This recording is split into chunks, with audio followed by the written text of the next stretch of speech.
Governor Punjab सरदार सलीम हैदर खान ने कहा कि अगर मुल्क को तालीमी मैदान में आगे ले जाना है तो हमें अपनी साबका कोताहियों का इतराफ़ करना होगा। इन ख्यालात का इज़हार उन्होंने university of engineering and technology Taxila के सालाना कॉन्वोकेशन से खिताब किए बाद मीडिया से गुफ्तगू के दौरान किया। उन्होंने कहा कि नौजवान इंजीनियर्स वो सलाहियत रखते हैं जो पाकिस्तान को तहकीक टेक्नोलॉजी में मजबूत बुनियाद दे सकते हैं।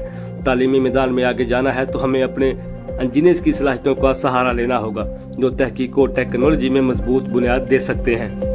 University of engineering and technology Taxila के 22वें कॉन्वोकेशन से खिताब करते हुए गवर्नर पंजाब सरदार सलीम हैदर खान ने बताया कि यूईटी टेक्सला का एशिया की बेहतरीन जामियात में 106वें नंबर तक पहुंचना इस बात का सबूत है कि यूनिवर्सिटी इंतजामिया फैकल्टी हुकूमत तालीम के शोबे को बेहतर बनाने के लिए संजीदा हैं। आज की दुनिया में साइंस टेक्नोलॉजी के बगैर तरक्की मुमकिन नहीं और सीखने का अमल हमेशा जारी रहना चाहिए।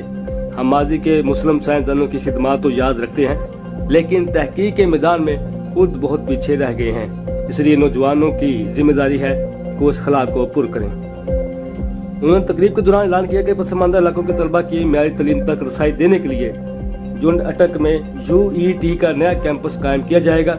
इस मौके पर गवर्नर पंजाब ने यूईटी टेक्सला के लिए मखसूस कोटा नशिस्तों में इजाफे का ऐलान भी किया।